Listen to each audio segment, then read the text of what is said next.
Ang utang na loob ay hindi lisensya para gawin akong alipin.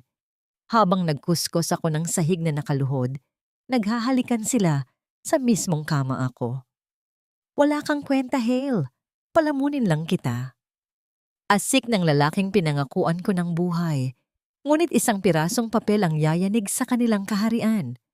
Mula sa basahan, babangon ako bilang reyna ng sarili kong imperyo. Handa na ba silang magbayad sa impyernong ginawa nila? Wala kang kwenta, Hale.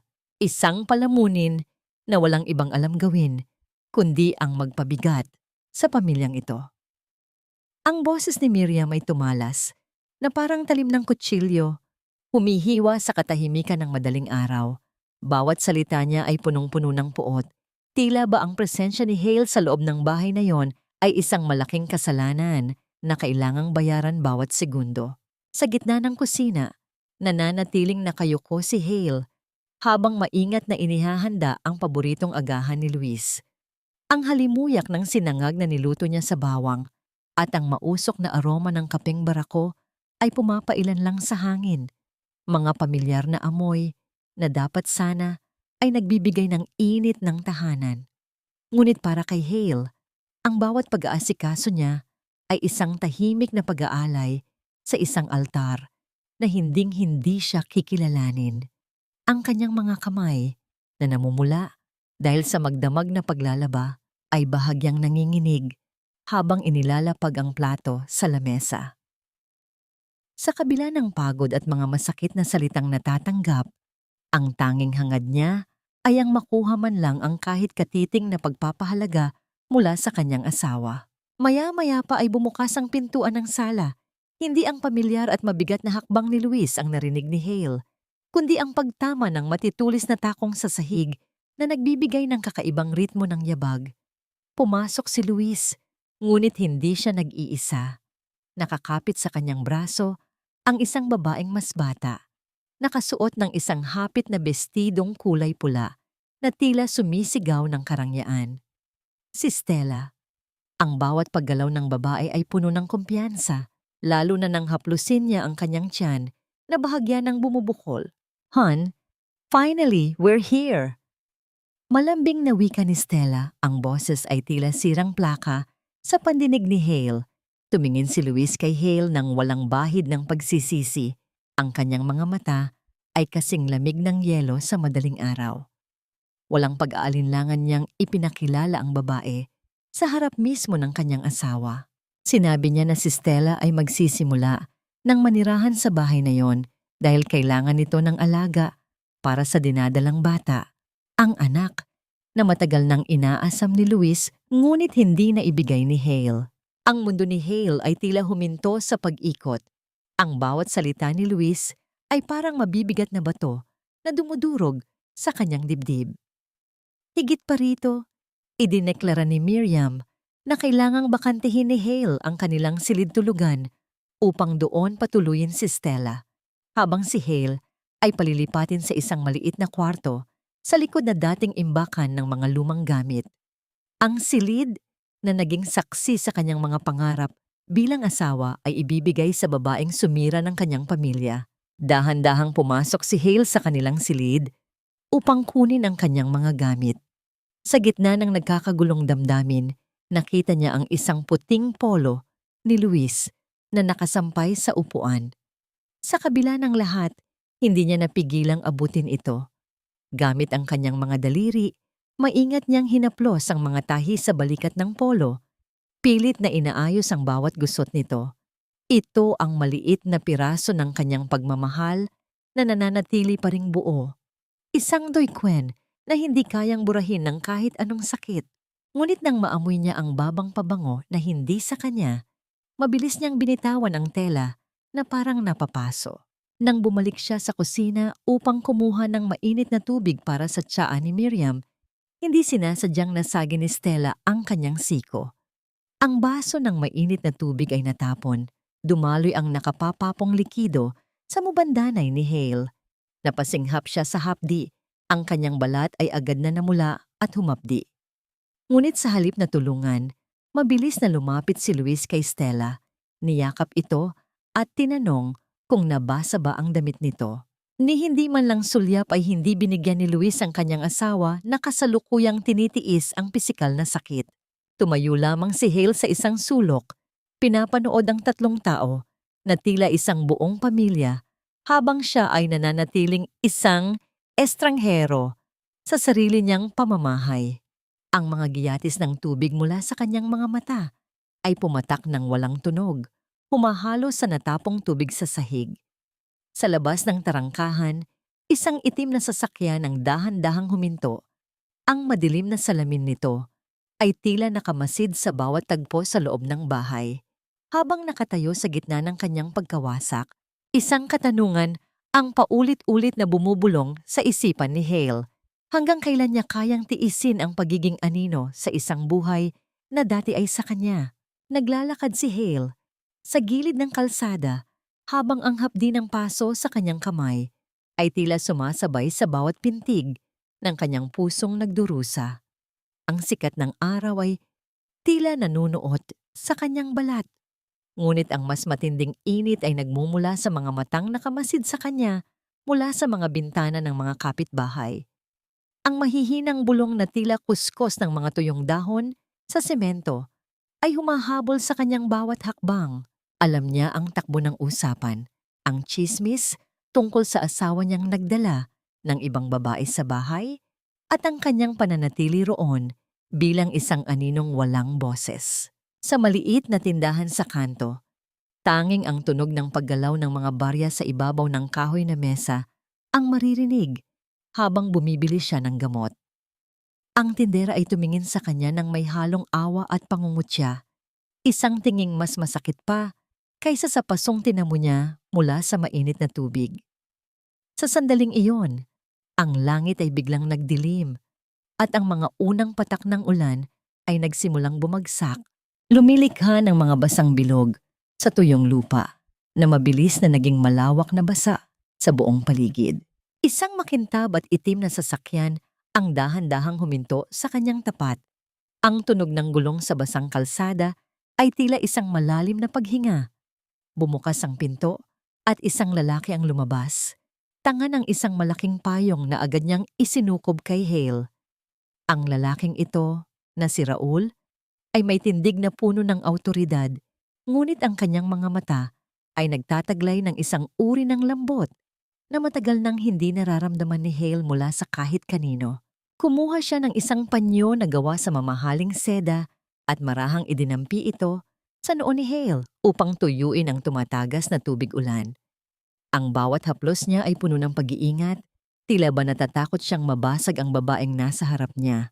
Hale, matagal ka na naming hinahanap.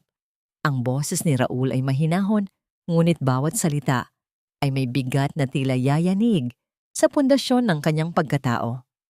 Inabot niya ang isang kayumangging sobre na protektado ng plastik laban sa ulan. Sa loob niyon ay ang mga dokumentong magpapabago sa lahat. Isang resulta ng pagsusuri sa dugo na nagpapatunay na ang dugong nananalaytay sa kanyang mga ugat ay hindi mula sa kawalan, kundi mula sa pamilya Madrigal. Siya ang nawawalang apo ni Don Carlos, ang tanging tagapagmana ng isang imperyong hindi niya kailanman naisip na magiging bahagi siya. Nanginig ang mga daliri ni Hale habang binabasa ang mga pangalan sa papel. Ang kanyang hininga ay naging mababaw at mabilis. Ang kanyang puso ay tumatibok ng malakas sa loob ng kanyang dibdib na tila isang ibong nagpupumiglas na makalabas sa hawla. Ang bawat letra ay tila nagliliyab sa kanyang paningin. Hindi siya isang palamunin, hindi siya basura. Mayroon siyang pangalan at mayroon siyang taong naghihintay sa kanya. Holly, it's time to come home. Lolo is waiting for you. Muling wika ni Raul. Ang kanyang kamay ay nananatiling matatag sa pagkakahawak sa payong. Nagsisilbing panangga ni Hale laban sa malupit na mundo. Bumalik si Hale sa bahay ng mga Valdez na tila nasa isang panaginip. Ang sobre ay mahigpit niyang nayakap sa kanyang dibdib sa ilalim ng kanyang suot na manipis na jacket. Ang bawat hakbang niya sa loob ng bahay ay tila pagtapak sa mga bubog ng nakaraan. Agad siyang pumasok sa kanyang bagong silid, ang madilim na imbakan na amoy alikabok at kalumaan. Lumuhod siya sa sahig at maingat na inilagay ang sobre sa ilalim ng bunton ng kanyang mga lumang damit sa loob ng cabinet. Ang pag-ungol ng lumang bisagra ng pinto ng cabinet ay tila isang babala sa kanyang pandinig. Nang tumayo siya at lumingon, ang pintuan ng silid ay dahan-dahang bumukas. Doon ay nakatayo si Miriam. Ang kanyang mga mata ay naniningkit sa hinala habang nakamasid sa bawat galaw ni Hale. Ang katahimikan sa pagitan nila ay tila isang lubid na unti-unting hinihigpitan. Ang mapanuring titig ng kanyang biyenan ay dumapo sa cabinet na kapapaidlang ni Hale, isang titig na naghahanap ng anumang butas sa kanyang mga lihim. Ang kabog sa dibdib ni Hale ay naging mas mabilis habang ang anino ni Miriam ay humaba sa sahig, tila isang madilim na kamay na handang sumakal sa kanyang bagong nahanap na pag-asa. Ang kasakiman ay tila isang lason na mabilis na gumagapang sa mga ugat ng taong uhaw sa kapangyarihan at salapi. Habang si Hale ay nasa likod ng bahay at abala sa paglalaban ng mga makakapal na kurtina, ang kanyang biyenang si Miriam ay pumasok sa madilim na silid-imbakan na pansamantalang tinutuluyan ng menugang. Ang bawat kilos ng matanda ay puno ng pagnanakaw. Ang kanyang mga kamay ay mabilis na naghalungkat sa ilalim ng mga damit ni Hale upang maghanap ng anumang barya o halaga na maaari niyang makuha. Ngunit sa halip na pera, ang kanyang mga daliri ay sumalat sa isang makinis at matigas na sobre. Nang ilabas niya ang mga dokumento, ang liwanag mula sa munting bintana ay tumama sa mga letrang nagniningning sa ginto. Ang pangalang Madrigal. Ang mga mata ni Miriam ay lumaki sa pagkagulat. Ang kanyang paghinga ay bumilis habang binabasa ang bawat pahina na nagpapatunay sa hindi mabilang na bilyon ng pamilyang Madrigal at ang katotohanang si Hale ang kanilang tanging tagapagmana. Ang kanyang tuyong lalamunan ay lumunok ng laway dahil sa matinding pagkasabik. Ang babaeng itinuturing niyang basahan ay isa palang bundok ng ginto na maghahatid sa kanila sa tugatog ng rangya. Mabilis na hinila ni Miriam si Luis patungo sa loob ng banyo, ang tanging lugar kung saan walang makakarinig sa kanilang bulungan. Ang tunog ng agos ng tubig mula sa gripo ay nagsilbing tabing sa kanilang masamang balak. Ipinakita niya ang mga papel sa kanyang anak. At ang mukha ni Luis ay nagbago mula sa pagkalito patungo sa isang mapanlinlang ng ngiti. Nagkasundo ang mag-ina na kailangang baguhin ang kanilang pakikitungo kay Hale bago pa ito tuluyang makawala sa kanilang mga kamay. Kailangan nilang amuhin ang biktima upang makuha ang tiwala nito at ang kayamanang kasama nito. Kinabukasan, lumabas si Hale mula sa kanyang kwarto na may mabigat na pakiramdam, ngunit ang bumungad sa kanya sa kusina ay isang eksenang hindi niya kailanman inasahan. Si Luis, ang asawang ni hindi siya tinitingnan ng diretsyo, ay kasalukuyang nakasuot ng apron at maingat na nagluluto sa harap ng kalan. Ang mabangong usok ng pagkain ay pumupuno sa kusina. "Good morning, Hon. Maupo ka na. Ipinagluto kita ng paborito mong almusal." Di malambing na wika ni Luis habang inilalapit ang silya para kay Hale. Ang bawat kilos niya ay puno ng pekeng pag-aalaga na tila isang dula-dulaan. Inilapag ni Miriam ang isang baso ng sariwang juice sa harap ni Hale. Ang kanyang mukha ay nababalutan ng isang pilit ng ngiti na hindi umaabot sa kanyang mga mata. "Hale, anak, pasensya ka na sa mga nasabi ko noong nakaraan. Pagod lang ang nanay mo." Malumanay na sabi ng matanda habang hinahawakan ang balikat ni Hale. Ang hawak na yon ay tila mga kuko ng buwaya para kay Hale, malamig at mapanganib. Tumingin si Hale sa baso ng juice. Ang kanyang puso ay puno ng pagdududa. Alam niyang may mali, ngunit hindi niya akalain na ang lahat ng ito ay bahagi na ng isang mas malaking bitag. Sa gitna ng kanilang pagkukunwari, biglang pumasok si Stella sa kusina. Suot ang kanyang mapanghamong ng ngiti habang hawak ang kanyang tiyan. Luis, gutom na ang baby natin. Wika nito sa tinig na puno ng pagmamalaki.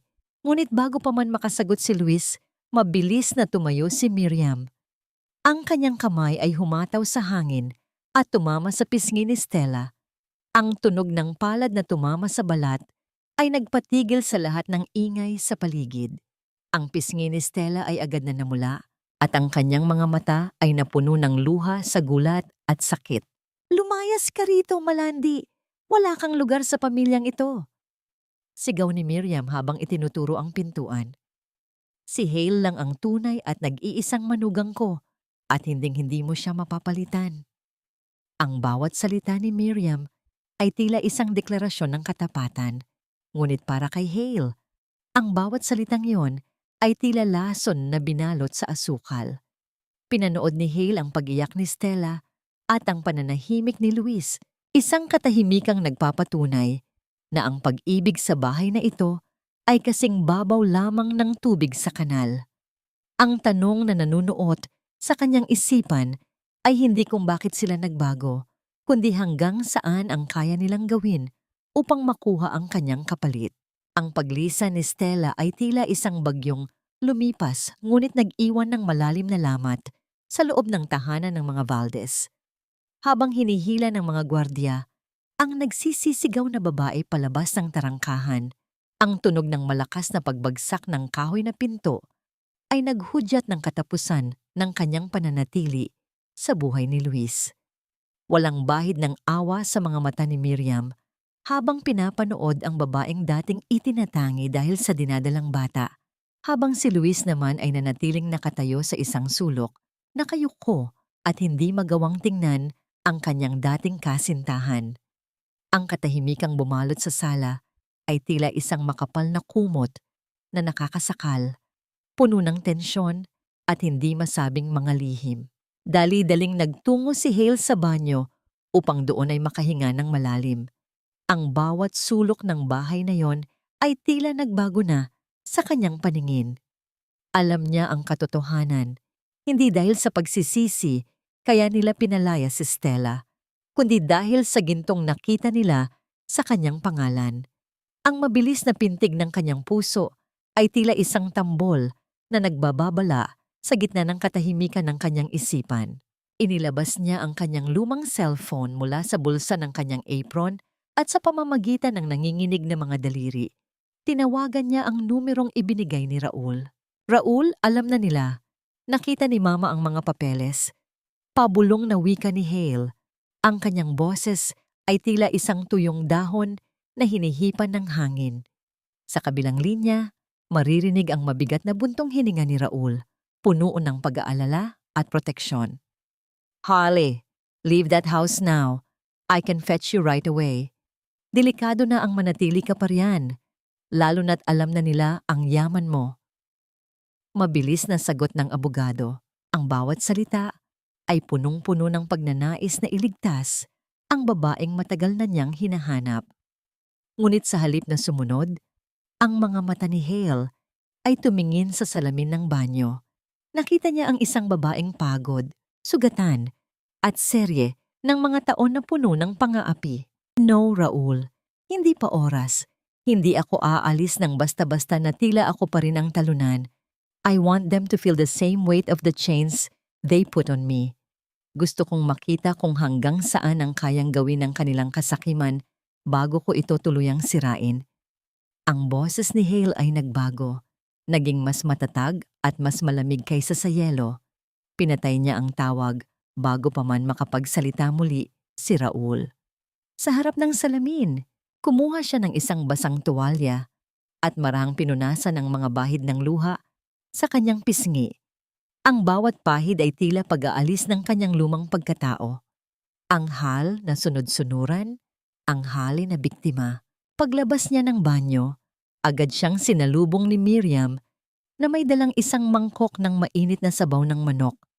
Ang mukha ng matanda ay nababalutan ng isang pekeng lambot, isang uri ng pagkukunwari na nakakasuka sa paningin ni Hale. Anak, kumain ka na muna. Ipagpatawad mo ang lahat ng nagawa ko, ha? Simula ngayon, ituturing ka na naming parang tunay na prinsesa. Malambing na wika ni Miriam habang hinahaplos ang buhok ni Hale.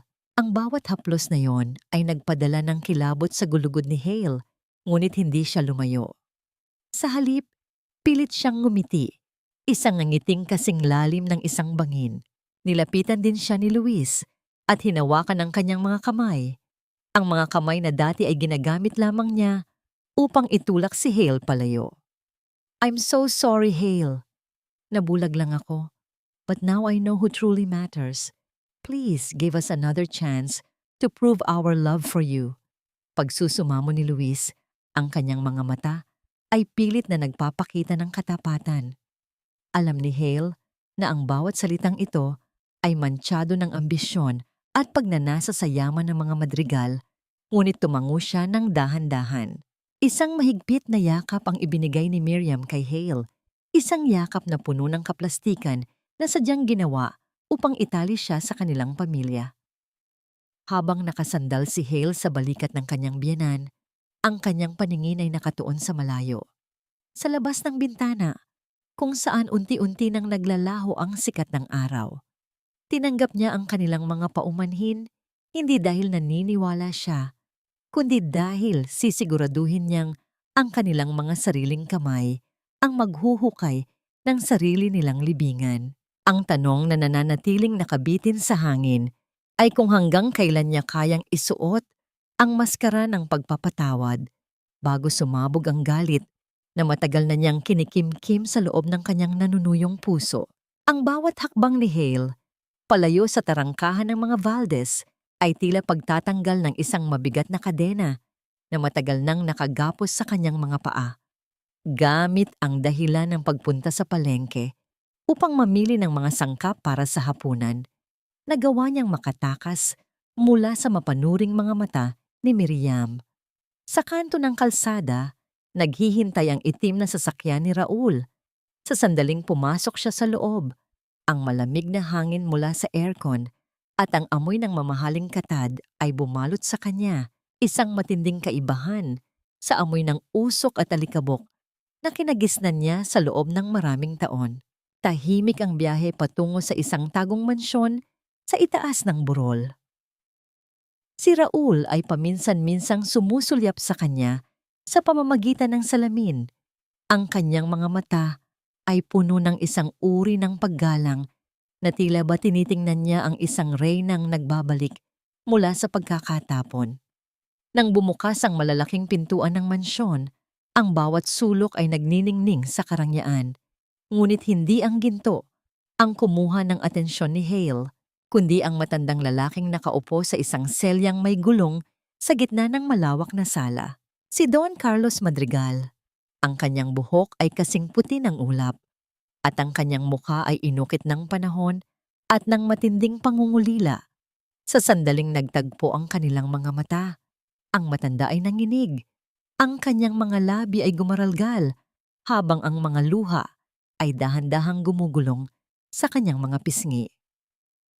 "Hale, apo ko." Ang boses ng matanda ay tila isang bulong mula sa nakaraan, puno ng pagsisisi at pag-ibig. Mabilis na lumapit si Hale at lumuhod sa harap ng kanyang lolo, at sa isang iglap, binalot siya ng isang mahigpit na yakap. Ang amoy ng sandalwood at lumang libro mula kay Don Carlos ay nagbigay sa kanya ng pakiramdam ng seguridad na hindi niya naramdaman kailanman sa piling ng mga Valdez. "Ipagpatawad mo, apo. Hinayaan kitang magdusa sa kamay ng mga taong yon dahil sa maling akala na wala ka na." Hikbi ng matanda habang hinahaplos ang buhok ni Hale. Sa bawat salita ng kanyang lolo, tila iwant-unting naghihilom ang mga sugat sa puso ni Hale. Ngunit nang malaman ni Don Carlos ang lahat ng pasakit na ginawa ni Luis at Miriam, ang pagtrato sa kanya bilang katulong at ang pagdadala ng ibang babae sa bahay, ang mga mata ng matanda ay nagningas sa galit. "Wawasakin ko sila, Hale. Sisiguraduhin kong bukas na bukas din ay nasa kalsada na sila at namamalimos." Ang sigaw ng matanda. Ang kanyang kamao ay humampas sa gilid ng kanyang selyang may gulong. nagbibigay ng isang hudyat ng kapangyarihang handang pumatay.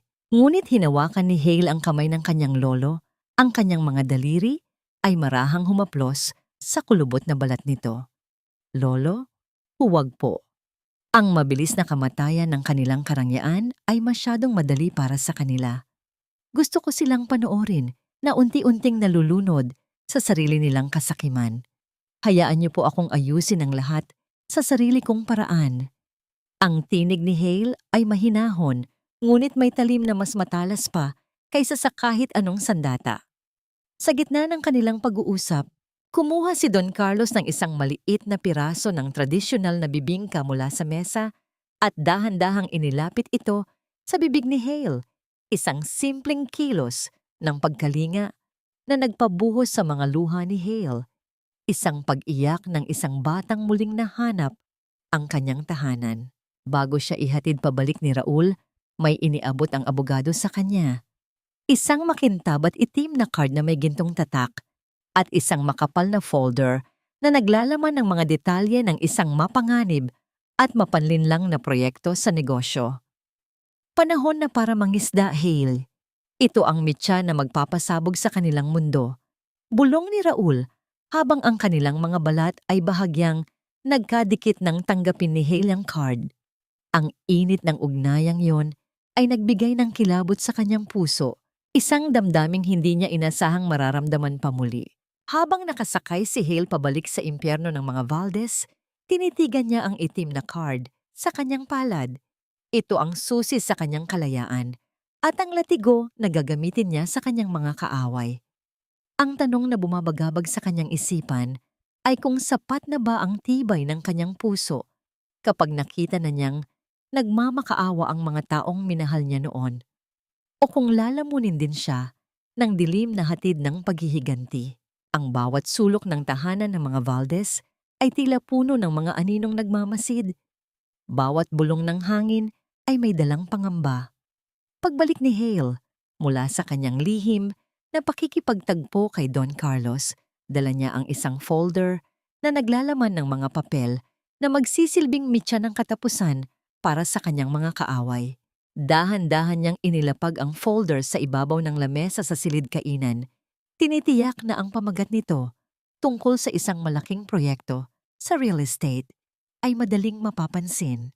Ang bawat paggalaw ng kanyang mga kamay ay may kasamang panalangin na sana ay kagatin ng mga buwaya ang pain na kanyang inihanda. Hindi nagtagal, pumasok si Luis sa kusina upang kumuha ng alak. Ang kanyang mga mata, na dati ay puno ng paghamak, ay agad na kuminang nang makita ang makapal na folder. Maririnig ang pagaspas ng mga pahina habang mabilis niyang binubuklat ang mga dokumento. Ang kanyang paghinga ay naging mabigat dahil sa sobrang pananabik. Ang mga numero at porsyento ng kita na nakasulat doon ay tila mga hiyas na nagpasilaw sa kanyang paningin. Hale, ano ito? Isang coastal real estate development project sa ilalim ng Madrigal Group? Tanong ni Luis. Ang kanyang boses ay nanginginig sa halong gulat at inggit. Lumapit si Hale nang may bakas ng pagkabalisa sa kanyang mukha. Isang mahusay na pagganap, sa dula-dulaang siya mismo ang sumulat. Iyan ang proyektong ibinigay ni Lolo Luis. Sabi niya, kung mapapatakbo ko yan ng maayos, iyan ang magiging sukatan kung karapat-dapat ba akong humawak sa kabuuan ng aming yaman. Pero natatakot ako. Wala akong alam sa malalaking negosyong ganyan. Wika ni Hale. Ang kanyang boses ay tila isang maliit na bata na humihingi ng saklolo.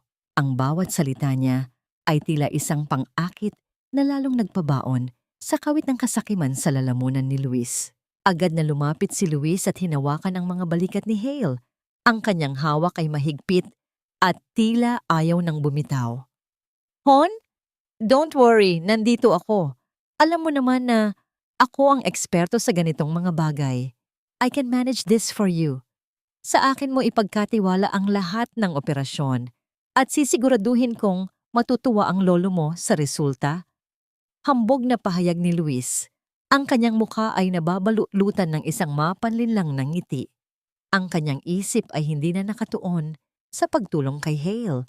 kundi sa kung paano niya makukupit ang bilyon-bilyong pondo na dadaloy sa proyektong iyon. Yumuko si Hale. Itinatago ang kislap ng tagumpay sa kanyang mga mata. Pero Luis, may isang malaking problema. Sabi ni Lolo, kailangan nating magpakita ng malaking kapital bilang garantiya sa bangko. Isang malaking halaga na magpapatunay na seryoso tayo sa pakikipagsosyo sa kanya. At wala akong ganoong kalaking pera sa ngayon. Malungkot na paliwanag ni Hale.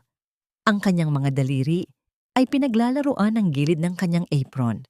Ang katahimikan sa pagitan nila ay tila isang lubid na unti-unting hinihigpitan, naghihintay kung sino ang unang bibigay.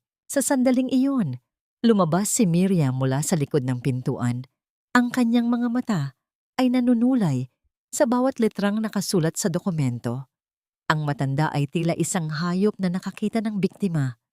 Ang kanyang tuyong lalamunan ay lumunok ng laway habang iniisip ang karangyang idudulot ng proyektong iyon. Luis, hindi natin pwedeng palampasin ang pagkakataong ito. Ito na ang paraan para makuha natin ang lahat ng nararapat sa atin. Sigaw ni Miriam, ang kanyang mga mata ay naniningkil sa sobrang kasakiman. Ang kanyang boses ay tila isang matalim na huni sa gitna ng katahimikan ng gabi. Dahan-dahang lumapit si Miriam kay Luis at bumulong. Ngunit sapat na ang lakas nito para marinig ni Hale. Ang bawat salita ng matanda ay puno ng lason at desperasyon.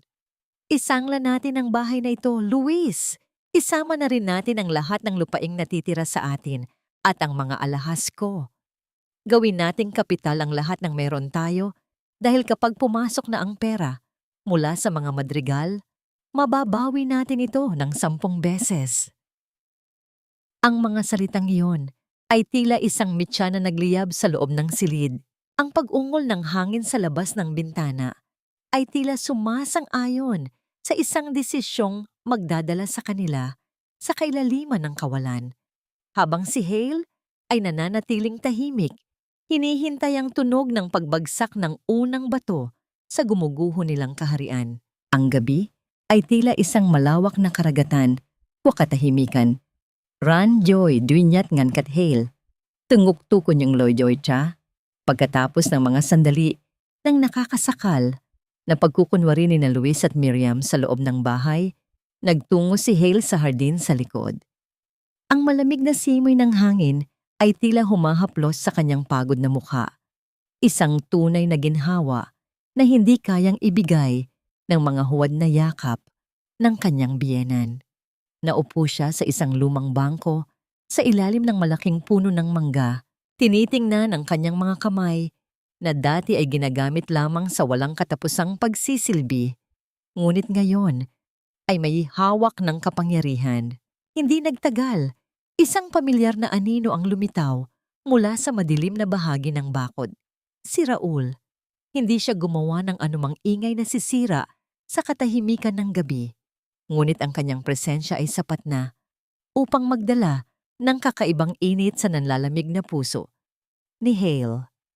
May dala siyang maliit na kahon na naglalaman ng bagong lutong ensaymada. Ang amoy ng tinapay at keso ay pumapailan lang sa hangin, nagpapaalala sa mga simpleng saya na matagal nang ipinagkait kay Hale. Ito it's still warm. Kainin mo na. Alam kong hindi ka nakakain ng maayos sa loob. Malumanay na wika ni Raul habang tinatabihan si Hale sa bangko. Habang nagbabahagi sila ng simpleng merienda, nagsimulang magsalita si Raul tungkol sa kanyang sariling nakaraan. Ibinahagi niya ang mga lamat sa kanyang sariling pamilya, ang mga sugat na natamo niya bago siya naging isang matagumpay na abogado. Ang bawat salita niya ay tila isang patak kwalunas sa mga sugat ni Hale. Sa unang pagkakataon, naramdaman ni Hale na hindi siya nag-iisa sa mundo ng mga sawi. Ang kanilang mga puso ay tila nag-uusap sa isang antas na hindi nangangailangan ng maraming salita. Isang malalim na thawkam ng 2 taong parehong binuo mula sa mga basag na pangarap. Sa kanyang pagtatangkang abutin ng isang ligaw na rosas na nakasabit malapit sa bangko. Isang matalim na tinik ang bumaon sa dulo ng daliri ni Hale. Napasinghap siya sa biglaang hapdi ng balat at ang maliit na butil ng dugo ay nagsimulang lumabas. Bago pa man makakilos si Hale, mabilis ngunit dahan-dahang hinawakan ni Raul ang kanyang kamay. Ang init ng palad ni Raul ay tila pumasok sa bawat ugat ni Hale, nagpapatigil sa mabilis na tibok ng kanyang puso. Kumuha si Raul ng malinis na panyo at maingat na pinunasan ang dugo. Tinitigan niya ang mga daliri ni Hale na may mga gasgas at vetchay doon dahil sa mga taon ng pagtatrabaho. Walang bahid ng pandidiri sa kanyang mga mata, kundi isang walang katapusang shot siya. Inangat ni Raul ang kanyang paningin at tinitigan ng malalim ang mga mata ni Hale. Hindi mo kailanman kailangang maging matapang sa harap ko, Hale. Pwede kang mapagod. Pwede kang umiyak. Let me carry some of your burdens. Ang tinig ni Raul ay tila isang banayad na himig na nanggaling sa pinakamalalim na bahagi ng kanyang puso. Sa sandaling iyon, ang distansya sa pagitan ng kanilang mga mukha ay tila naglaho. Tanging ang kanilang mga hininga ang nag-uugnay sa bawat isa sa gitna ng malamig na gabi. Fade to black ng matinding damdamin ang bumalot sa kanila. Isang sandali ng wagas na kapayapaan. Ngunit ang munting paraiso na yon ay biglang nanganib. Sa itaas, sa may balkonahe ng ikalawang palapag, isang anino ang nakatayo sa likod ng salamin. Ang anino ay walang iba kundi si Luis. Nakatayo ng matigas habang ang kanyang mga mata ay nakatuon sa 2 taong na sa ilalim ng puno. Ang madilim na ekspresyon sa kanyang mukha ay tila isang babala ng isang darating na unos. Ang katahimikan ng gabi ay biglang naging mabigat.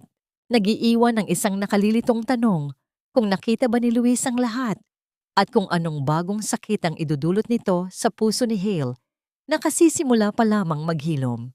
Ang hangin sa loob ng bahay ay tila naging kasing bigat ng tingga nang pumasok si Hale mula sa hardin. Sa dilim ng pasilyo, nakatayo si Luis. Ang kanyang mga mata ay nagnininga sa isang uri ng selos na hindi nagmumula sa pag-ibig kundi sa pag-aari. Sino ang lalaking iyon, Hale? Bakit ka nakikipag-usap sa isang estranghero sa gitna ng gabi? Ang boses ni Luis ay mababa ngunit puno ng banta. Ang bawat salita ay tila isang kuskos ng magaspang na papel sa sugatang puso ni Hale. Huminga ng malalim si Hale, pinipilit na huwag ipakita ang panginginig ng kanyang mga kamay. Sekretary siya ni Lolo, Luis. Sinisiguro lang niya kung seryoso ba tayo sa investment na pinag-uusapan natin. Sinabi niya na kung mag-aalinlangan tayo, ibibigay nila ang slot sa ibang kumpanya. Ang boses ni Hale ay nanatiling kalmado, isang perpektong maskara ng katapatan na sadyang ginawa upang lalong pasiglahin ang kasakiman ni Luis. Ang takot na mawala ang pagkakataong maging bilyonaryo ay agad na bumura sa anumang hinala sa isipan ng kanyang asawa. Sa kabilang silid, maririnig ang kalansing ng mga lumang kahon ng alahas habang inilalabas ni Miriam ang lahat ng kanyang natitirang kayamanan. Ang matanda ay tila nahihibang, ang kanyang mga mata ay nanunulay sa bawat gintong kwintas at singsing na naipon niya sa loob ng maraming taon. Ito na ang lahat, Luis. Isama mo na ang titulo ng bahay na ito at ang mga natitirang ipon natin sa bangko. Huwag tayong papatalo sa ibang kumpanya.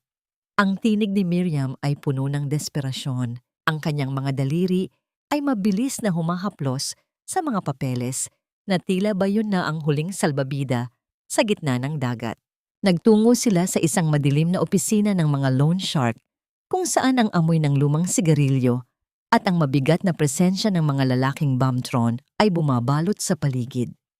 Ang tunog ng dulo ng panulat habang kumakamot sa magaspang na papel ay ang tanging ingay na maririnig sa loob ng silid.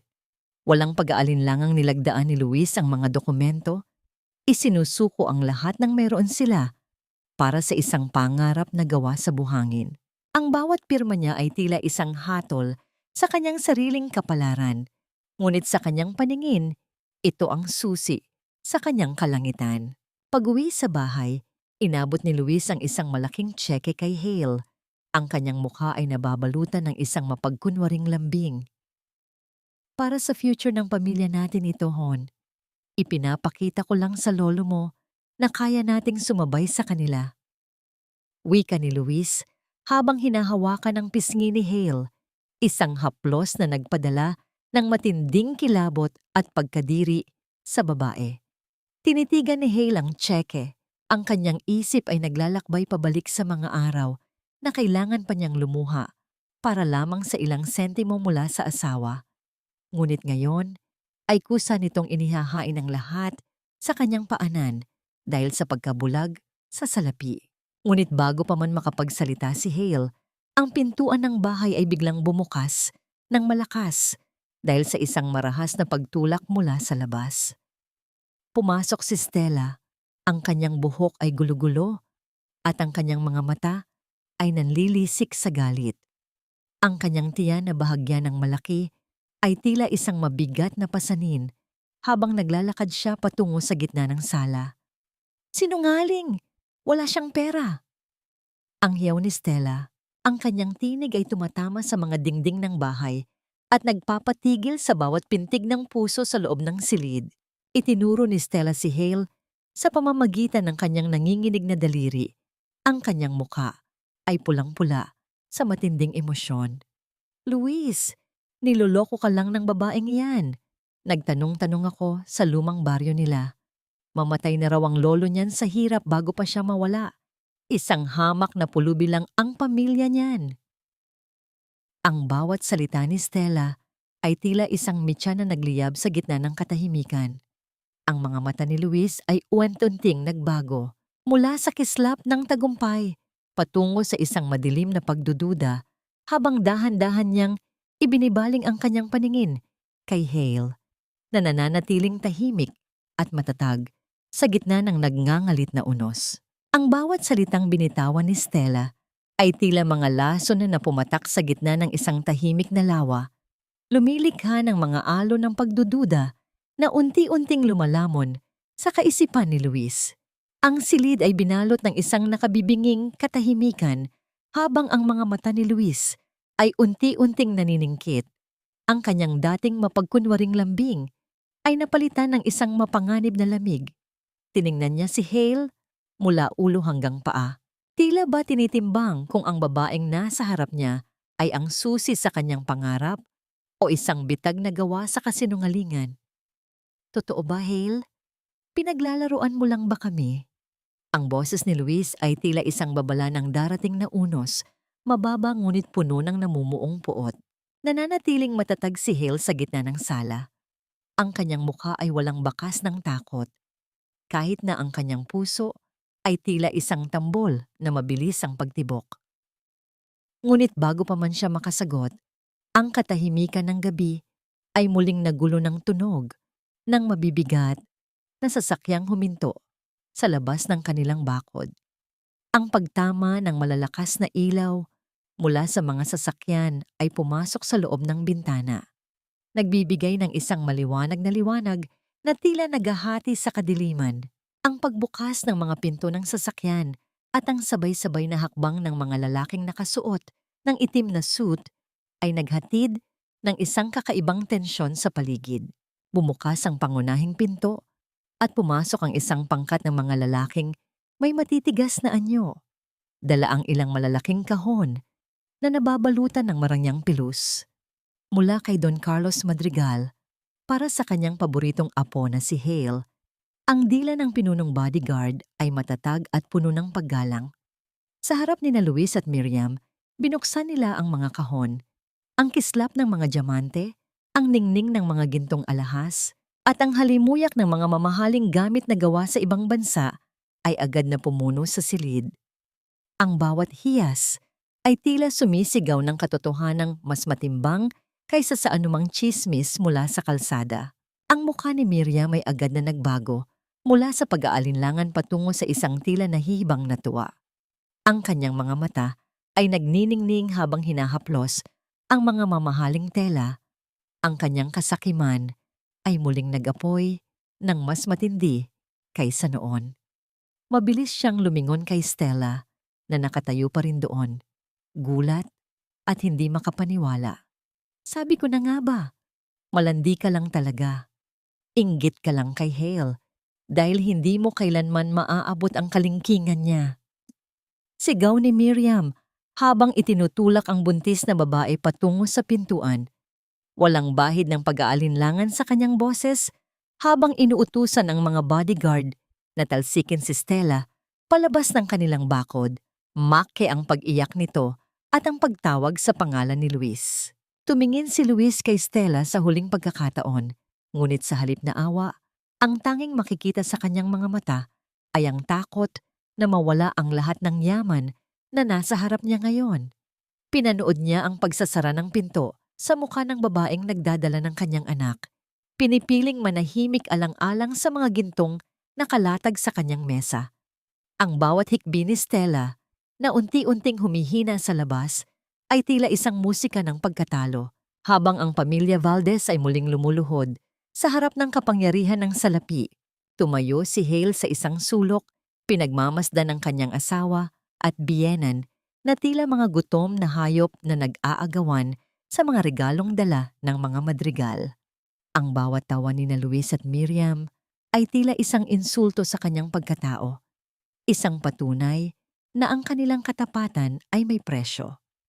Nakaramdam siya ng isang malalim na pagkaayaw, isang uri ng puot na mas malinis at mas matalas kaysa sa dati. Ang kanyang pagkatao ay tila unti-unting humihiwalay sa kanila, naghahanda para sa huling pagtutuos. Sa gitna ng katuwaan ng mga Valdez, ang cellphone sa loob ng bulsa ni Hale ay bahagyang nanginginig. Kinuha niya ito ng palihim at binasa ang mensaheng kakarating lang. Ang bawat letra sa screen ay tila isang hatol na hindi na mababawi. Pirmado na ang kontrata, wala na silang kawala. Ang sulat ni Raul. Tumingin si Hale sa kanyang asawang si Luis na kasalukuyang nakangiti sa kanya ng may mapagkunwaring pag-ibig. Hindi alam na ang bawat segundong lumilipas ay isang hakbang patungo sa kailaliman ng kanyang sariling pagkawasak. Ang tanong na nananatiling nakabitin sa hangin ay kung anong mukha ang ipakikita ni Luis kapag natanto niyang ang lahat ng kanyang isinuko ay para sa isang pangarap na wala ng pag-asang matupad.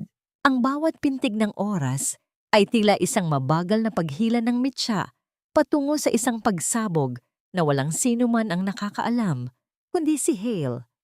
Habang papalapit ang araw ng fiesta ng bayan, ang buong tahanan ng mga Valdez ay binalot ng isang uri ng kahibangan na nagmumula sa labis na pag-asa sa yaman na hindi pa naman hawak.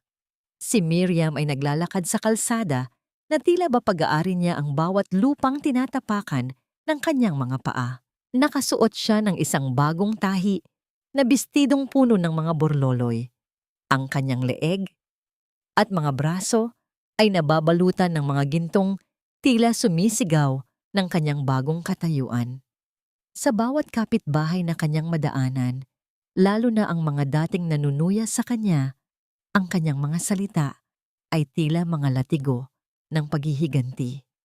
Tumingin kayo ng maayos dahil hindi na ninyo kailanman maaabot ang anino ko, ang anak ko at ang manugang ko ang may hawak ng susi sa yaman ng mga madrigal.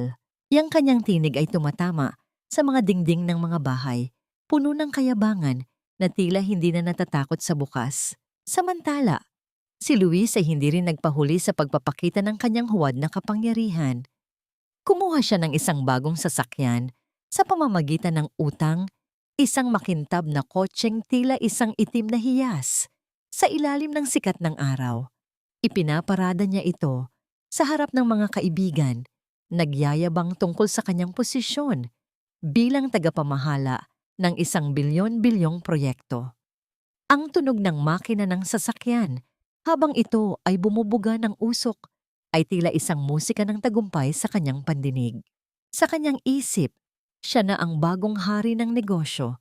Hindi alam na ang bawat dokumentong kanyang nilagdaan ay isang hukay na dahan-dahan niyang inihahanda para sa kanyang sarili. Ang kanyang tawa ay umaalingaw-ngaw sa bakuran, isang tawang puno ng kumpiyansa, ngunit walang pundasyon. Sa gitna ng lahat ng ito, nananatiling tahimik si Hale. Patuloy pa rin siya sa paggawa ng mga gawaing bahay. Ang kanyang mga kamay ay lumulubog sa bula ng sabon habang naglalaba ng mga kurtina. Ginagawa niya ito ng may masusing pag-iingat, isang huling paglilingkod sa bahay na naging saksi ng kanyang luha.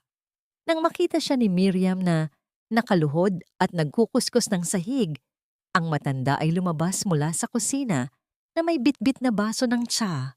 Ang kanyang mukha ay nababalutan ng isang mapanuring ngiti. Mayaman ka na, Harley, pero ang asal mo ay mukhang nananatili pa ring tagapagsilbi. Sayang ang dugong madrigal kung ang katawan mo ay sanay sa dumi. Ang pangungutya ni Miriam ay tila isang mahapding kuskos, ngunit hindi ito pinansin ni Hale. Pilit siyang ngumiti ng tipid. Itinatago ang katotohanang ang bawat dumi na kanyang nililinis ay simbolo ng kanyang pag-alis sa madilim na kabanatang ito.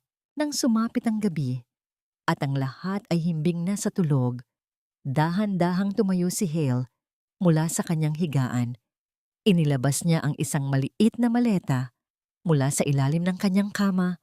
Ang tunog ng dahan-dahang paggalaw ng metal sa tela ay tila isang mahinang paghinga sa gitna ng katahimikan.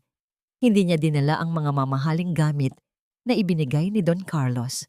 Ang tanging inilagay niya sa loob ay ang kanyang mga lumang damit at ang ilang alaala ng kanyang tunay na pagkakakilanlan. Bago isara ang maleta, nagtungo siya sa balkonahe kung saan nakalagay ang isang munting halaman sa loob ng isang maliit na paso. Ang halamang ito ang tanging bagay na nagbigay sa kanya ng pag-asa sa mga gabi ng matinding kalungkutan. Kumuha siya ng isang tasa ng tubig at dahan-dahan itong idinilig. Ang pagtama ng mga patak ng tubig sa tuyong lupa ay tila isang mahinang tibok ng puso. Ito ang kanyang munting saksi, ang kanyang buhay na sumibol sa gitna ng kawalan, at ngayon ay handa na niyang ilayo mula sa nakakalasong hangin ng mga Valdez. Ang katahimikan ng madaling araw ay biglang nagambala ng maikling pagyanig ng kanyang cellphone sa ibabaw ng lamesita. Isang mensahe mula kay Raul ang lumitaw sa screen. Ang bawat salita ay tila isang babala ng isang darating na lindol. Hale, ang mga sindikato ng pautang ay naniningil na bukas ng gabi, eksakto sa piyesta. Siguraduhin mong handa ka na. Ang mga mata ni Hale ay tumitig sa mensahe. Ang kanyang puso ay tila isang tambol na unti-unting bumibilis ang ritmo. Ang gabi ng kasiyahan ay magiging gabi ng pagtutuos. Ang tanong na nananatiling nakabitin sa kanyang isipan habang nakatingin sa natutulog na si Luis ay kung makakaya ba ng kanyang asawa na harapin ang katotohanang ang lahat ng kanyang ipinagmalaki ay maglalaho sa isang iglap. At kung may matitira pa bang kahit katiting na awa sa puso ni Hale para sa lalaking sumira ng kanyang buhay. Ang gabi ng fiesta ay tila isang naglalagablab na kapistahan ng mga kulay at ingay. Ngunit para kay Hale, ito ang hudyat ng pagtatapos ng isang mahabang pagtitiis. Ang buong plaza ng bayan ay nababalutan ng makukulay na banderitas na sumasayaw sa ilalim ng liwanag ng mga bombilya. Ang amoy ng inihaw na pagkain at ang matamis na halimuyak ng mga kakanin ay pumapailan lang sa hangin, humahalo sa masiglang tugtugin ng banda na umaalingaw-ngaw sa bawat sulok. Sa gitna ng karamihan, ang pamilya Valdez ay naglalakad na tila mga dugong bughaw. Ang bawat hakbang nila ay puno ng pagyayabang na nanggagaling sa mga huwad na pangarap. Si Miriam ay nagniningning sa kanyang marangyang terno. Ang kanyang leeg at mga braso ay nababalutan ng napakaraming ginto at mamahalin, kunyaring hiyas, na tila ba isang pagpapakitang gilas sa buong bayan. Naglalakad siya ng may labis na pangingibabaw, pilit na ginagawang tagabitbit ng buntot ng kanyang saya, si Hale, sa harap ng lahat ng tao. Sa bawat kakilalang madaanan, hindi niya pinalalampas ang pagkakataong ipagyabang ang kanyang manugang na bilyonaryo, habang ang kanyang mga mata ay naniningkil sa katuwaan Kapag nakikita ang inggit sa mukha ng iba, ang bawat tawa ni Miriam ay tila isang matalim na huni na nanggagaling sa isang pusong nilamon na ng kasakiman. Hindi rin nagpahuli si Luis na kasalukuyang nasa gitna ng mga lokal na kwantsuk at mga negosyante. Hawak ang isang baso ng mamahaling alak. Huweng-huwang siyang nagsasalita tungkol sa kanyang pakikipagsosyo sa Madrigal Group. Ang bawat salita niya tungkol sa mga proyektong nagkakahalaga ng bilyon-bilyon ay tila mga barya na kanyang itinatapon sa hangin upang kumuha ng atensyon. Ang kanyang mukha ay nababalutan ng labis na kumpiyansa. Ang kanyang dibdib ay nakabukaka sa pag-aakalang siya na ang susunod na hari ng industriya. Sa bawat paglagok niya ng alak, lalong lumalalim ang kanyang pagkabulag sa katotohanang ang lahat ng kanyang ipinagmamalaki ay nakatayo lamang sa isang manipis na sapot ng 12. Sa kabilang dako, si Hale ay nananatiling tahimik at matatag. Nakasuot siya ng isang simpleng bestido na malayo sa karangyaan ni na Miriam at Luis, ngunit ang kanyang tindig ay nagpapakita ng isang uri ng dignidad na hindi kayang bilhin ng salapi. Ang kanyang mga mata ay tintuang hiyong Befiabay daw Seng Plaza, naghihintay ng isang hudyat. Ang bawat paghinga niya ay tila isang maingat na pagbibilang ng mga segundo. Sa kabila ng ingay ng pista, ang kanyang isip ay nananatiling nakatutok sa isang layunin. Ang makuha ang kanyang kalayaan mula sa mga taong kailanman ay hindi siya pinahalagahan. Sa madilim na bahagi ng plaza, sa ilalim ng malaking puno ng akasya, lumitaw ang isang pamilyar na anino. Si Raul. Nakasuot siya ng isang formal na suit na nagpapatampok sa kanyang matikas na tindig. Sa gitna ng dami ng tao, nagtagpo ang kanilang mga mata ni Hale. Isang tipid na gabi ng ulo mula kay Raul ang nagsilbing senyales na ang lahat ay nakahanda na. Ang kislap sa mga mata ng abogado ay nagbigay kay Hale ng isang uri ng kapayapaan na tila isang banayad na yakap sa gitna ng magulong gabi. Sa sandaling iyon, ang musika ng pista ay tila naglaho sa pandinig ni Hale. Tanging ang malakas na pintig ng kanyang puso ang nananatili. Nang magsimula ng umakyat si Miriam sa banta ng plaza upang magbigay ng isang talumpati ng pagpapakitang gilas, ang lahat ng atensyon ng bayan ay nakatutok sa kanya. Hawak niya ang mikropono ng may labis na pangingibabaw. Ang kanyang boses ay umaalinggaw-ngaw sa buong plaza habang sinisimulan niyang ipagmalaki ang yaman ng kanilang pamilya. Ngunit sa gitna ng kanyang pagsasalita, ang kuryente ay biglang nawala. Nagdudulot ng isang biglaang kadiliman at isang nakabibinging katahimikan na tumama sa bawat taong naroroon. Ang tanging liwanag na natitira ay ang mula sa buwan at ang mga bituin sa langit. Ang katahimikan ay hindi nagtagal dahil ang tunog ng mabibigat na hakbang ng mga bota sa semento ay nagsimulang makuha ang atensyon ng lahat. Mula sa kadiliman ng gilid ng plaza, isang pangkat ng mga lalaking may matitigas na anyo at suot na madidilim na damit ang lumitaw. Ang bawat hakbang nila ay tila isang pagyanig ng lupa, puno ng banta at kapangyarihan. Ang kanilang mga mukha ay walang emosyon habang naglalakad patungo sa gitna kung saan nakatayo ang pamilya Valdez. Ang lamig na dala ng kanilang presensya ay tila tumagos sa buto ni Miriam. Nakasalukuyang nakahawak pa rin sa mikroponong wala ng tunog. Ang gabi ng kasiyahan ay biglang nabalot ng isang nakatatakot na tensyon, nag-iiwan ng isang katanungang bumabagabag sa bawat isipan.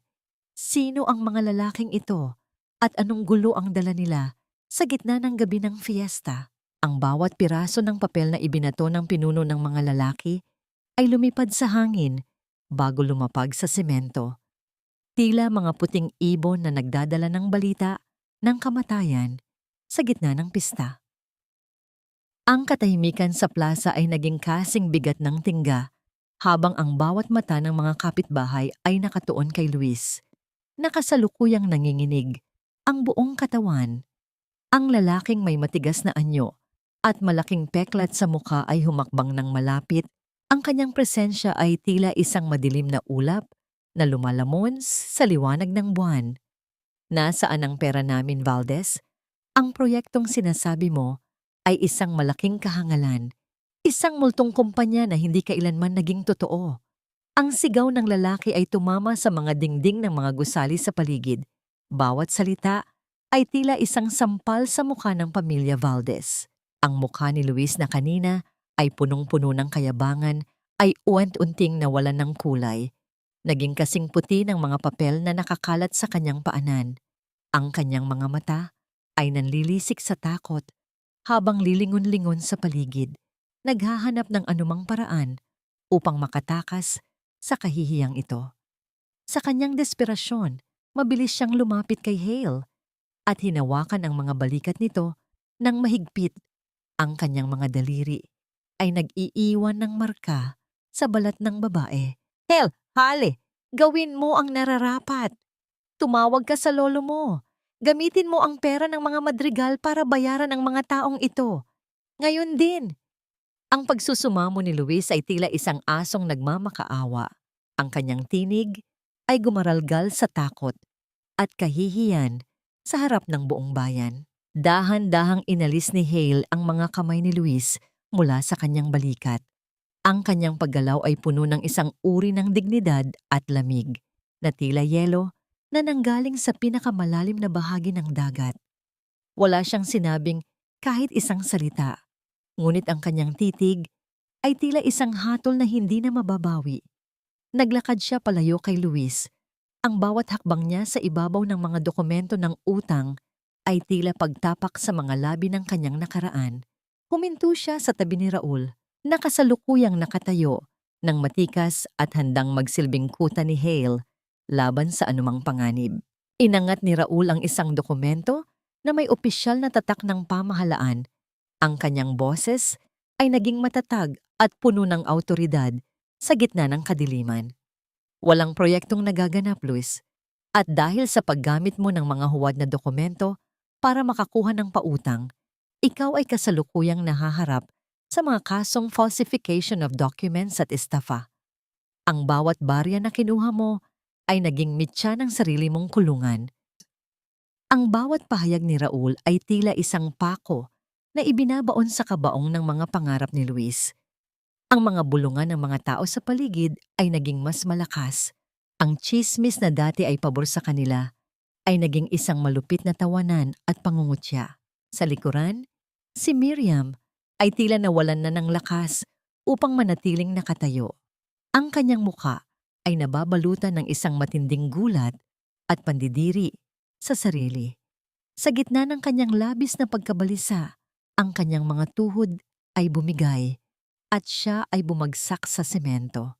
Sa lakas ng kanyang pagbagsak, ang mamahaling wig na kanyang ipinagmamalaki ay natanggal at gumulong sa paanan ng mga taong dati ay hinahamak niya. Ang pagkakita sa kanyang tunay na anyo, isang matandang babaeng tuyot ang buhok at puno ng takot, ay naging mitya ng mas malakas na tawanan mula sa karamihan. Ang kanyang karangyaan ay naging trona sa isang iglap. Nang makita ni Luis ang kanyang ina na nakalugmok at ang kanyang mundo na tuluyan ng gumuguho, ang kanyang takot ay mabilis na naganyong isang bulag na galit. Tumingin siya sa isang bote ng alak na nasa ibabaw ng mesa. Mabilis itong dinampot at sa isang marahas na paggalaw ay binaliwala ang lahat ng natitirang bait sa kanyang isipan. Ang kanyang mga mata ay naging mapula sa tindi ng emosyon. Ang kanyang mukha ay nagmistulang isang demonyo sa ilalim ng malamlam na liwanag ng gabi. Ikaw ang may kasalanan ng lahat ng ito. Papatayin kita, Holly. Ang yaw ni Luis ay tila isang ungol ng nasugatang hayop habang mabilis siyang sumusugod patungo kay Hale. Ang matulis na talim ng bote ay nakaturo sa puso ng babaeng dati niyang inalipin at minaliit. Ang bawat marahas na pagtatangka ni Luis na saktan si Hale ay tila isang hangin lamang na dumaan sa harap ng isang matatag na pader na bato. Bago pa man dumapo ang basag na bote sa balat ni Hale, ang mabilis at bakal na braso ni Raul ay humarang na sa gitna ng tensyon. Sa isang mabilis na pag-ikot ng katawan, naramdaman ni Luis ang pagkapilipit ng kanyang braso sa likuran ng kanyang sariling katawan, dahilan upang mabitawan niya ang bote na mabilis na bumasag sa semento. Ang mga bubog nito ay kumalat sa paligid na tila mga kristal ng kanyang pagkatalo, nagniningning sa ilalim ng malamlam na liwanag.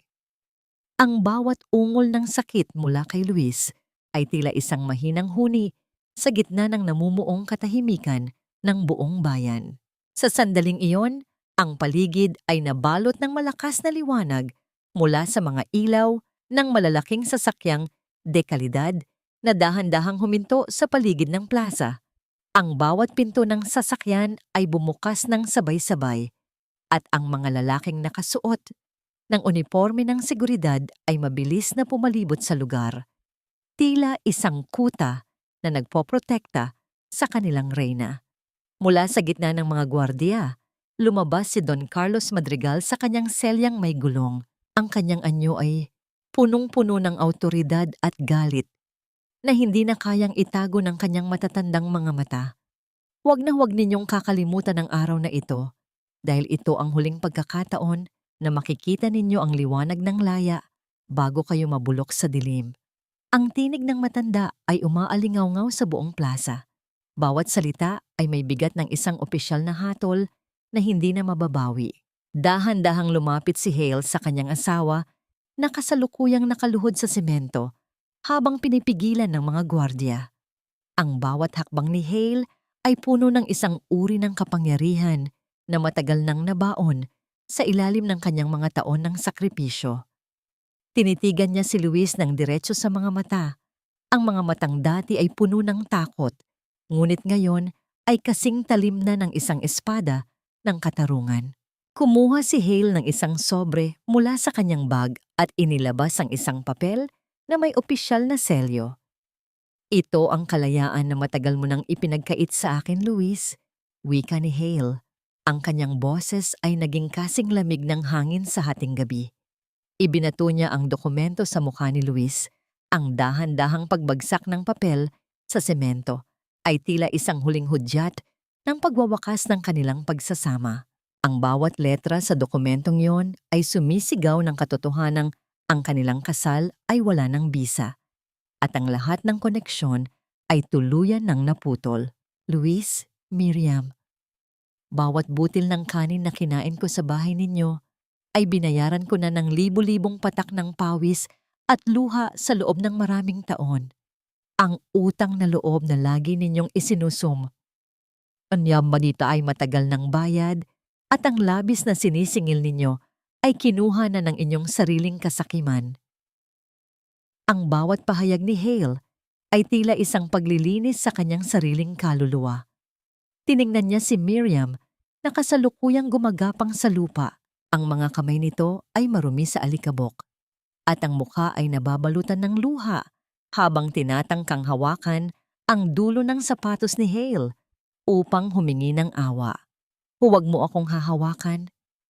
Ang maikli ngunit matinding utos ni Hale ay nagpatigil sa bawat paggalaw ng matanda. Ginamit ni Hale ang kanyang paa upang dahan-dahang ilayo ang kamay ni Miriam mula sa kanyang suot, hindi dahil sa galit, kundi dahil sa matinding pagkaayaw na madikitan pa ng dumi ng nakaraan. Tumalikod si Hale at naglakad patungo sa naghihintay na sasakyan ni Don Carlos. Ang bawat paglayo niya sa kinalulugdaman ng mga Valdez ay tila isang muling pagsilang sa ilalim ng mga bituin. Ngunit bago pumasok sa sasakyan, naramdaman niya ang isang mainit na kamay na pumatong sa kanyang balikat. Si Raul. Ang bawat daliri ng abogado ay nagpapadala ng isang mensahe ng katiyakan at suporta na matagal na niyang hinahanap. Tinitigan ni Hale ang plaza sa huling pagkakataon. Ang mga mukha ng mga taong dati ay pinagtatawanan, siya ay puno ngayon ng pagkamangha. Ang katahimikan ng gabi ay binalot ng tunog ng paparating na mga sirena ng pulis. Isang hudyat na ang lahat ng maling gawain ay kasalukuyan ng dumarating sa kanilang hangganan.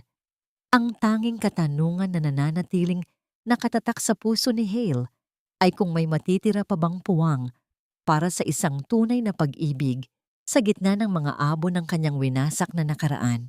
Ang mga abo ng isang winasak na kaharian ay dahan-dahang tinatangay ng mahinahong ihip ng hangin. Nag-iiwan lamang ng mga alaala ng isang mapait na kahapon. Isang linggo na ang lumipas mula nang gumuho ang mundo ng mga Valdez sa gitna ng plaza. Ang kanilang malaking tahanan, na dati ay simbolo ng kanilang kayabangan, ay kasalukuyan ng nababalutan ng mga dilaw na linyang nagbabawal sa sinumang pumasok dahil sa pagkakakumpiska nito ng bangko. Ang katahimikan sa paligid ng bahay ay tila isang malalim na buntong hininga ng lupa, malayo sa dating ingay ng mga utos at pangungutya. Sa isang madilim na sulok ng kalsada, makikita ang isang anyong halos hindi na makilala. Si Miriam, ang babaeng dati ay naglalakad, na tila reyna ng bayan, ay kasalukuyang nakaupo sa tabi ng isang tumpok ng mga basura.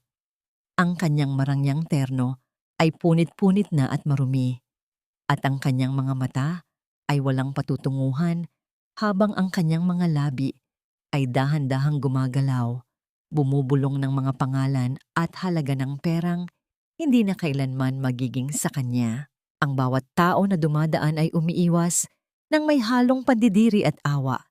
Isang matinding kabayaran para sa isang buhay na itinayo sa panlilinlang at kawalan ng puso.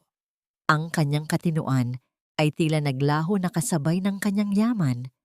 Nag-iiwan lamang ng isang aninong naliligaw sa gitna ng maliwanag na araw. Samantala, sa loob ng malamig at masikip na rehas ng bilangguan, si Luis ay nakaupo sa sahig na semento. Ang bawat paggalaw ng kamay ng orasan sa dingding ay tila isang mabagal na paghila sa kanyang kaluluwa patungo sa desperasyon. Wala na ang kanyang mga mamahaling suit at ang kanyang makintab na sasakyan. Ang tanging kasama niya ay ang amoy ng luma at basang pader. Ang bawat balita ng kanyang pagkatalo sa korte ay tila isang pako na ibinabaon sa kanyang pagkatao. Higit sa lahat, ang sakit ng pag-iwan sa kanya ni Stella na nagdala ng kanilang anak patungo sa piling ng ibang lalaking may kakayahang bumuhay sa kanila ay isang sugat na hindi na kailanman maghihilom. Ang bawat tulo ng tubig mula sa kisame ng selda ay tila isang paalaala ng bawat luhang idinulot niya kay Hale, isang karma na kasalukuyang naniningil ng walang pasubali. Sa kabilang dako, sa pinakataas na palapag ng gusali ng Madrigal Group, nakatayo si Hale sa harap ng malawak na salamin na bintana. Ang kanyang anyo ay puno ng kapayapaan, suot ang isang simpleng puting blusa na nagpapakita ng kanyang dalisay na puso. Nakatingin siya sa abot-tanaw kung saan ang sikat ng araw ay dahan-dahang nagbibigay ng gintong kulay sa mga ulap. Sa kanyang lamesa, nakapatong ang mga dokumento para sa pagpapatatag ng Pag-asa Foundation, isang organisasyong sadyang itinayo niya upang magbigay ng kuta at bagong simula para sa mga kababaihang biktima ng bauhan o pang-aapi. Ang bawat pirma niya sa mga papel na yon ay tila isang hakbang patungo sa kanyang sariling paghilom. Wala siyang nararamdamang katuwaan sa pagbagsak ng mga Valdez, tanging isang malalim na katahimikan at pagtanggap na ang bawat tao ay may sariling anihan ng kanilang mga itinanim. Pumasok si Raul sa loob ng silid. Ang kanyang bawat hakbang sa makapal na alpombra ay hindi gumagawa ng ingay, ngunit ang kanyang presensya ay agad na naghatid ng isang uri ng init sa paligid. Hindi siya nagsalita tungkol sa trabaho. Sa halip, dahan-dahan niyang inilabas ang isang nan ng puting rosas mula sa kanyang likuran. Ang bawat talulot ng bulaklak ay tila nagniningning sa ilalim ng liwanag ng araw. Simbolo ng isang bagong pag-asa at wagas na hangarin.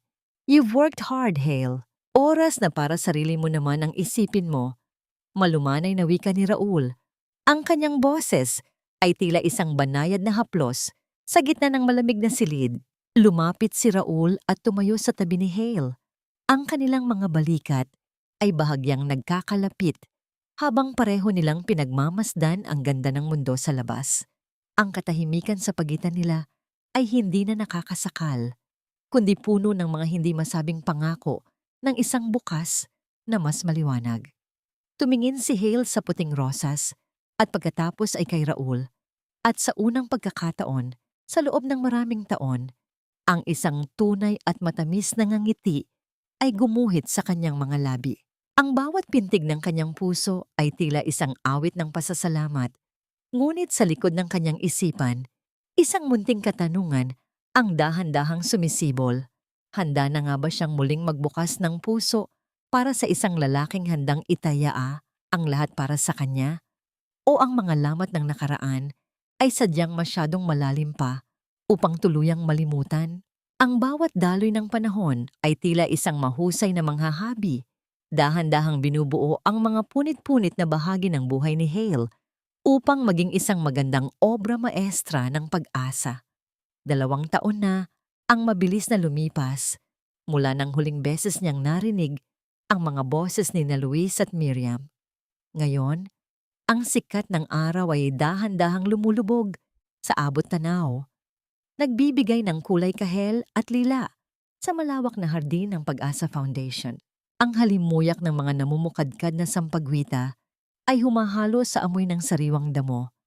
Lumilikha ng isang kapaligirang puno ng katahimikan at wagas na katuwaan. Sa gitna ng damuhan, makikita si Don Carlos na kasalukuyang nakaupo sa isang silya na papaligiran ng mga bata mula sa ampunan na masayang nakikinig sa kanyang mga kwento. Ang kanyang mukha ay hindi na bakas ng galit o pagsisisi. Sa halip, ang bawat kulubot sa kanyang balat ay tila mga guhit ng kaligayahan. Malakas ang kanyang tawa, isang tunog na nagpapatunay na ang buhay ay maari pang magsimula muli kahit sa takip silim na ng edad. Pinagmamasdan sila ni Hale mula sa malayo. Ang kanyang mga kamay ay nakahawak sa isang baso ng malamig na tsa, habang ang isang matamis na ngiti ay nananatili sa kanyang mga labi. Sa sandaling iyon, natanto ni Hale na ang tunay na kayamanan ay hindi nasusukat sa mga gintong alahas na dati ay ipinagmamalaki ng kanyang biyenan, kundi sa dami ng mga pusong nagagawa mong pasayahin at pagalingin. Naramdaman ni Hale ang isang banayad na presensya sa kanyang likuran bago pa man ito magsalita. Isang pamilyar na bango ng sandalwood at malinis na kumpas ng hangin ang nagmula kay Raul. Dahan-dahang naramdaman ni Hale ang 2 matitibay na braso na pumalibot sa kanyang baywang, at ang mainit na hininga ni Raul ay dumampi sa kanyang balikat. Ang bawat hibla ng kanyang katawan ay tila sumasayaw sa kilabot ng katuwaan, isang damdaming tinatawag nilang kilig na matagal na niyang inakala na hindi na niya mararamdaman.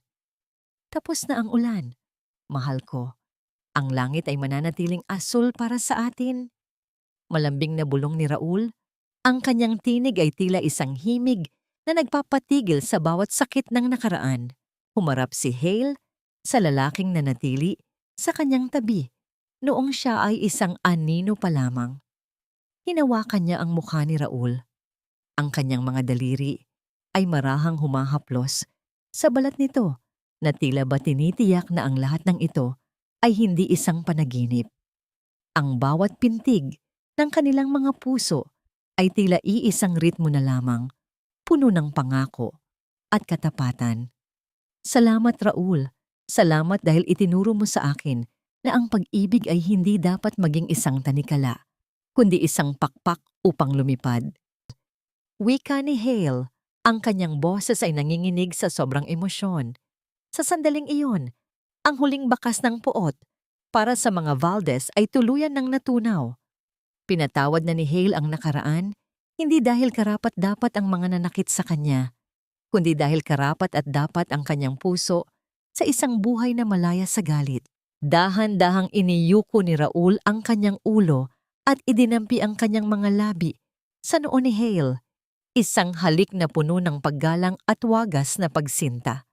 Ang kanilang mga anino ay humahaba sa damuhan habang ang araw ay tuluyan nang nagtatago sa likod ng mga bundok.